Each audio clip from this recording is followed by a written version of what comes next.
नमस्कार प्रिय दर्शकों, एक बार फिर आपका स्वागत है हमारे YouTube चैनल प्राचीन ज्ञान सच्चा ज्ञान में। प्रिय दर्शकों, आज की जो कहानी है, आज का जो प्रसंग है, बड़ा ही ज्ञानवर्धक है। ये एक तीतर का प्रसंग है। तीतर की 8 बातें कुछ ऐसी हैं। तीतर कहता है कि जो इंसान अपने जीवन में सुख समृद्धि पाना चाहता है, हमेशा सुखी जीवन जीना चाहता है, वो इंसान इन 8 बातों को अपने जीवन में हमेशा याद रखे और हो सके तो इन 8 बातों को अपनी औलाद को भी जरूर बता के जाएं। प्रिय दर्शकों, ऐसी 8 अनमोल बात तीतर बताता है और कहता है कि जो इंसान इन 8 बातों को अपने जीवन में उतार के रखता है, उसके जीवन में कभी भी किसी प्रकार का कोई संकट नहीं आ सकता और वो इंसान अपने जीवन में कभी धोखा नहीं खा सकता। प्रिय दर्शकों, तीतर की इन 8 बातों को हमेशा याद रखने वाला व्यक्ति कभी भी उसके जीवन में धोखा नहीं खा सकता। ये 8 बातें हम आपको एक कहानी के माध्यम से बताएंगे। प्रिय दर्शकों, इससे पहले जो लोग हमसे नए जुड़े हैं वो हमारे चैनल को सब्सक्राइब करें, बेल आइकन ऑन करें, अच्छे अच्छे कमेंट किया करें ताकि हर आने वाली वीडियो का नोटिफिकेशन सबसे पहले आपको मिले और आप उसका फायदा उठा सकें। प्रिय दर्शकों, वीडियो हमेशा पूरा देखा करें। जो लोग आधा अधूरा वीडियो देखकर छोड़ देते हैं, उन लोगों को आधी अधूरी जानकारी मिलती है और अधूरा ज्ञान हमेशा खतरनाक साबित होता है। इसलिए वीडियो को हो सके तो पूरा देखा करें। शुरू करते हैं प्रिय दर्शकों आज की ये प्यारी सी कहानी, ये प्यारा सा वीडियो। प्रिय दर्शकों, एक जंगल में एक तीतर रहता था और उस तीतर के 2 बच्चे थे। उस तीतर की पत्नी बड़ी भोली थी, बड़ी सीधी सादी थी। उसके मुख में कभी कोई बात नहीं रुकती थी। कोई भी बात वो सुनती तो हर किसी से कह देती थी। तो उसके जितने भी मित्र थे, जितने भी आड़ोसी पाड़ोसी थे, उन सभी को इस बात का अच्छी तरह मालूम था कि तीतर की घरवाली के मुख में कभी कोई बात नहीं रुकती है। इसलिए तीतर भी उसको बहुत कम बात बताया करता था। वो तीतर जंगल में जाता और शिकार करता और शिकार लाके अपने बच्चों का पालन करता। उसी जंगल में काफी और भी पक्षी रहा करते थे। उनकी पड़ोसी मित्र कौवा रहता था। एक कौवा उस तीतर का पड़ोसी मित्र था। वो कौवा हर बार उस तीतर से पूछा करता कि तीतर भाई, तुम कहां जाते हो? अच्छे अच्छे शिकार करके लाते हो और अपने बच्चों को अच्छा अच्छा भोजन खिलाते हो, ऐसा तुम क्या करते हो? मुझे भी बताइए। वो तीतर अपना कभी भेद नहीं खोलता था, लेकिन वो तीतर अपनी घरवाली से इस बात को कह देता था कि मैं इस तरीके से शिकार करता हूं और इस तरीके से शिकार करके लेके आता हूं। प्रिय दर्शकों, वो तीतर किसी को अपनी बात नहीं बताता था, लेकिन उसकी जो घरवाली थी वो बड़ी भोली थी, बड़ी सीधी थी। उसके मुख में कभी कोई बात नहीं रुकती थी। जब वो तीतर बात नहीं बताता था तो वो कौवा उस तीतर की घरवाली से इस बात को पूछता था कि तुम्हारा पति कहां जाता है और कैसे शिकार करके लाता है। प्रिय दर्शकों, वो तीतर अपनी घरवाली को खूब समझाता कि तुम किसी से कुछ मत कहा करो। यदि तुम ऐसे करती रही तो एक दिन ऐसा आएगा कि हमारे खाने के लाले पड़ जाएंगे, हमें भोजन मिलना बड़ा मुश्किल हो जाएगा। लेकिन उस तीतर की पत्नी बड़ी भोली थी। वो कुछ देर उस बात को याद रखती, लेकिन कुछ देर बाद में जो उनके पति वो तीतर अपनी पत्नी से कहता, उस बात को भूल जाती। इसी बात को लेकर वो तीतर बड़ा दुखी रहता था, क्योंकि तीतर हर रोज नई जगह खोजने की कोशिश करता, हर रोज नई जगह खोजकर अपना भोजन तलाश करता। लेकिन जब शाम को आकर के अपनी पत्नी को बताता, तब पत्नी दूसरे दिन उस कौवा को बता देती। कौवा अक्सर इसी फिराक में रहता था। कौवा अक्सर उस तीतर की पत्नी से इस बात को अक्सर पूछा करता था कि तुम्हारा पति कहां जाता है, और इतना टाइम भी नहीं लगाता और फट से जाता है और फट से भोजन लेके आ जाता है। और कौवा कहता है कि हम दिन भर भटकते रहते हैं, लेकिन हमें कहीं भोजन नहीं मिलता, और तुम्हारा पति ऐसा क्या करता है जो फट से जाता है और फट से भोजन ले आता है। कौवे की इस बात को सुनकर उस तीतर की पत्नी वो सारी बातें बता देती हैं जो तीतर उनसे कहता है, क्योंकि तीतर रोज जाता और रोज नई जगह खोज करके भोजन लेके आता। और आते ही उसकी पत्नी पूछती कि आज कहां से लेके आए हो। वो तीतर अपनी पत्नी को बताता कि मैं फला जगह से भोजन लेके आया हूं। दूसरे रोज जब कौवा उस तीतर की पत्नी से पूछता तो वो तीतर की पत्नी उस कौवे को बता दिया करती। फिर कौवा वहां से चलता और उस तीतर वाली जगह पर अपना अधिकार बना लेता। तीतर को वहां आसपास भी नहीं भटकने देता। प्रिय दर्शकों, इसी परेशानी को लेकर और तीतर बड़ा दुखी होता था, क्योंकि जिस जगह को तीतर खोजकर अपना भोजन का प्रबंध करता था और उस जगह पे जाकर कौवा अपना अधिकार बना लेता था। तीतर रोज बार बार अपनी पत्नी को समझाता और कहता कि तुम्हारे मुख में कभी कोई बात नहीं रुकती है, तुम्हें बात बताना ही बेकार होता है। तुम्हें जो भी बात बताई जाती है तुम अन्य किसी पक्षियों को बता देती हैं और वो पक्षी जाकर के उस जगह पर अपना अधिकार बना लेते हैं जिस जगह को मैं खोजता हूं। इसी बात को लेकर तीतर बड़ा दुखी रहता था।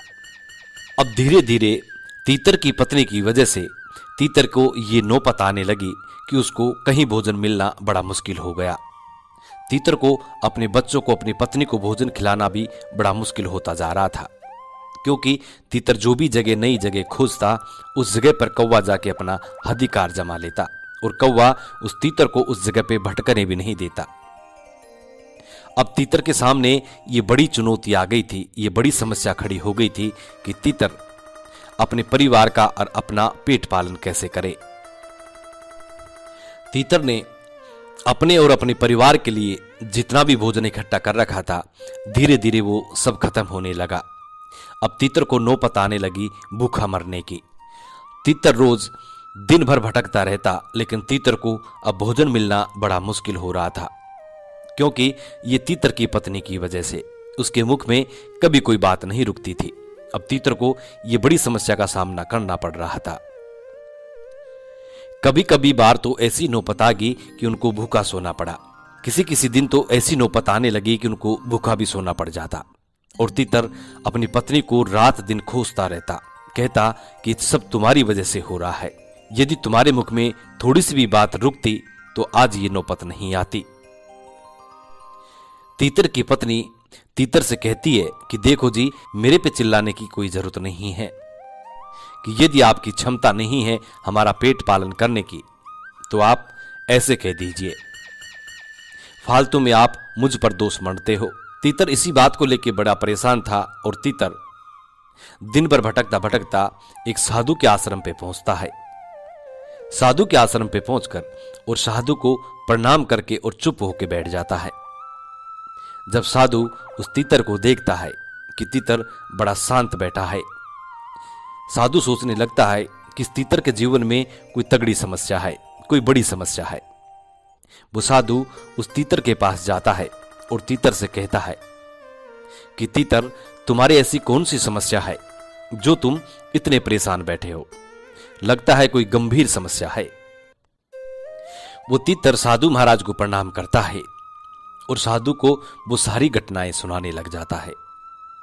वो तीतर कहता है कि साधु महाराज, मेरी पत्नी की वजह से मुझे ये दिन देखने पड़ रहे हैं। मैं हर रोज नए भोजन की खोज करता और अपना परिवार का पालन पोषण करता था, लेकिन जब मैं भोजन लेके शाम को घर जाता तो मेरी पत्नी मेरे से पूछा करती कि आज भोजन कहां से लेके आए हो, और मैं अपनी पत्नी को वो सारी बातें बता देता था। मैं यही सोचता था कि मेरी पत्नी मेरी जीवन संगिनी है और पत्नी से किसी भी बात का भेदभाव नहीं रखना चाहिए। इसी विचार को लेकर मैं अपनी पत्नी से पूरी बातें कह देता था और मेरी पत्नी बड़ी भोले स्वभाव की है, बड़ी भुलक्कड़ है। दूसरे दिन मेरी पत्नी कौवे को बता देती थी। कौवा मेरी पत्नी से आके पूछता था कि तुम्हारा पति क्या करता है और कहां से भोजन लेके आता है। मेरी पत्नी वो सारी बातें उस कौवे को बता देती थी। दूसरे दिन वो कौवा जाकर उस स्थान पे अपना अधिकार जमा लेता है और हमसे कहता है कि यहां तुम्हारा कोई लेना देना नहीं है, हमें उस जगह पर भटकने भी नहीं देता है। इसी वजह से आज मेरी पत्नी की वजह से मुझे ये नौबत आ गई है कि मुझे एक टाइम का भोजन मिलना भी बड़ा मुश्किल हो रहा है और मेरे बच्चे भूखे बैठे हैं। इसी चिंता को लेकर मैं बड़ा दुखी रहता हूं। प्रिय दर्शकों, वो साधु महाराज तीतर से कहते हैं कि ये तुम्हारी मूर्खता है। जब तुम्हें ये मालूम है कि तुम्हारी पत्नी भुलक्कड़ स्वभाव की है, सीधी है, भोली है और उसके मुख में कभी कोई बात नहीं रुकती, तो तुम्हें ऐसी कोई बात उनको नहीं बताना चाहिए जो तुम्हारे मतलब की हो और उस बात को किसी को बताने से तुम्हारा बुरा हो जाए। ऐसी बात को आप हमेशा अपने तक सीमित रखें। वो साधु महाराज तीतर से कहते हैं कि तीतर, अब तुम मेरी बात गौर से सुनो। मैं आपको ऐसी 7 बातें बताऊंगा। यदि आप अपने जीवन में इन 7 बातों पर अमल करोगे तो कभी भी जीवन में दुख नहीं पाओगे। सबसे पहली बात, साधु महाराज उस तीतर को बताते हैं कि अपनी मजबूरी कभी किसी को मत बताओ, चाहे वो पत्नी हो या पुत्र हो या कोई मित्र हो। अपनी मजबूरी कभी किसी को मत बताओ। यदि आप अपनी मजबूरी किसी को बताते हैं तो सामने वाला आपकी मजबूरी का हमेशा फायदा उठाएगा और हमेशा आपको नीचा दिखाने की कोशिश करेगा। इसीलिए अपनी मजबूरी कभी किसी को नहीं बतानी चाहिए। दूसरी बात साधु महाराज तीतर को बताते हैं। साधु महाराज कहते हैं कि तीतर भाई, दूसरी बात जो मैं आपको बताने वाला हूं, ये बहुत ही खास और बहुत ही महत्वपूर्ण जानकारी है। इसको अपने जीवन में हमेशा याद रखना। साधु महाराज तीतर को दूसरी वो बात बताते हैं। कहते हैं, अपनी भविष्य की गलतियां और अपनी भविष्य की रणनीति, दोनों बातें कभी किसी को नहीं बतानी चाहिए। यदि आप अपनी भविष्य की गलतियां बताते हैं तो सामने वाला आपकी उन भविष्य की गलतियों को पकड़कर आपको हमेशा नीचा दिखाने की कोशिश करेगा और आपको कभी भी ऊपर नहीं उठने देगा। हो सकता है आपके बने काम को बिगाड़ दे। इसलिए अपनी भविष्य की गलतियां कभी नहीं बतानी चाहिए। और यदि आप भविष्य की रणनीति को बताते हैं तो सामने वाला आपके बने काम को बिगाड़ देगा और आप जो उससे पहले सामने वाला रणनीति तैयार कर लेगा और आपको हमेशा युद्ध में परास्त होने का खतरा होता है। इसलिए अपनी भविष्य की रणनीति कभी किसी को नहीं बतानी चाहिए। तीसरी बातें साधु महाराज उस तीतर को बताते हैं और कहते हैं कि अपने घर की बातें कभी किसी को नहीं बतानी चाहिए।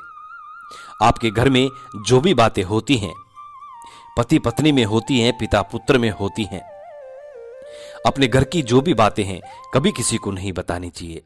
यदि आप अपने घर की बातें सामने वाले को बताते हैं तो आप अपनी समाज में मान प्रतिष्ठा को खो बैठेंगे। कभी भी आप अपनी समाज में ऊंचा उठकर नहीं बोल सकते। सामने वाला आपकी घर की बातों को सुनकर और वो मौके का फायदा उठाएगा। इसलिए अपने घर की बातें कभी किसी को भूलकर भी नहीं बताना चाहिए। चौथी बात साधु महाराज तीतर को बताते हैं। वो कहते हैं कि अपनी कमाई का जरिया कभी किसी को नहीं बताना चाहिए कि आप कहां से कमाई कर रहे हैं, कहां से भोजन इकट्ठा करते हैं। यदि आप अपनी कमाई का जरिया सामने वाले को बताते हैं तो हो सकता है आपकी कमाई का जरिया खत्म हो जाए और सामने वाला तुम्हारी कमाई पे जाके वो अपना अधिकार जमा ले। जिस तरीके से उस तीतर के साथ हो रहा है कि तीतर रोज नई जगह खोजता है और उस जगह पे जाके कौवा अपना अधिकार जमा लेता है।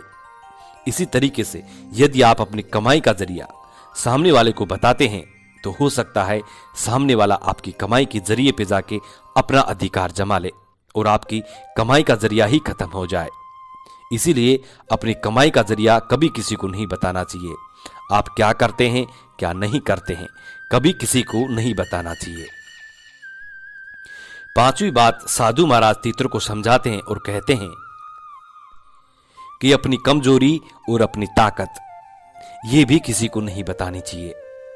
यदि आप अपनी कमजोरी बताते हैं तो सामने वाला आपकी कमजोरी का फायदा उठाएगा और यदि आप अपनी ताकत बताते हैं तो सामने वाला आपकी ताकत को तोड़ सकता है, आपकी ताकत को खत्म कर सकता है। इसीलिए अपनी कमजोरी और अपनी ताकत भी किसी को नहीं बतानी चाहिए। कितना भी घनिष्ठ कितना भी घनिष्ठ मित्र हो, कैसा भी हो, लेकिन अपनी कमजोरी और अपनी ताकत कभी भी किसी को नहीं बतानी चाहिए। छठी बात, साधु महाराज उस तीतर को कहते हैं कि कभी भी जीवन में अपने मित्र और अपने शत्रु को किसी को नहीं बताना चाहिए। यदि आप अपने मित्र को किसी को बताते हैं कि फला आदमी मेरा मित्र है, तो हो सकता है भविष्य में सामने वाला आपकी मित्रता ही खत्म कर दे और आपके मित्र को आपका ही शत्रु बना दे। इसलिए अपने मित्र के बारे में कभी किसी को ना बताएं। और यदि आप अपने शत्रु के बारे में किसी को बताते हैं, तो हो सकता है सामने वाला आपके शत्रु से जा मिले और आपके शत्रु का बल और भी अधिक दुगना हो जाए। इससे आपको बहुत ही अधिक खतरा होता है। इसलिए कभी भी कैसा भी संकट आ जाए, कैसी भी मजबूरी आ जाए, लेकिन कभी भी अपने मित्र और अपने शत्रु के बारे में कभी किसी को नहीं बताना चाहिए। सातवीं बात, साधु महाराज बताते हैं कि तीतर भाई गौर से सुनिए कि दिया हुआ दान कभी भी किसी को नहीं बताना चाहिए। यदि आप बाएं हाथ से दान देते हैं तो दाएं हाथ को भी पता नहीं चलना चाहिए। यदि आप दिए हुए दान को एक दूसरे को बताते हैं, अपनी बड़ाई के चक्कर में बताते हैं, अपनी डींगे हाँकने के चक्कर में दिए हुए दान को किसी अन्य लोगों को बता देते हैं, तो आपका दिया हुआ दान व्यर्थ चला जाएगा और उसका आपको कोई फायदा नहीं मिलेगा। इसलिए दिए हुए दान को भी कभी किसी को नहीं बताना चाहिए। प्रिय दर्शकों, ये 7 बातें साधु महाराज उस तीतर को समझाता है और तीतर के मन में ये 7 बातें बिल्कुल बैठ जाती हैं। तीतर इन 7 बातों पर अमल करता है और धीरे धीरे तीतर ने अपनी पत्नी को बातें बताना बंद कर दिया। उसके बाद तीतर का जीवन पहले जैसे सुखमयी हो गया और तीतर अपना जीवन सुखी से व्यतीत करने लगा।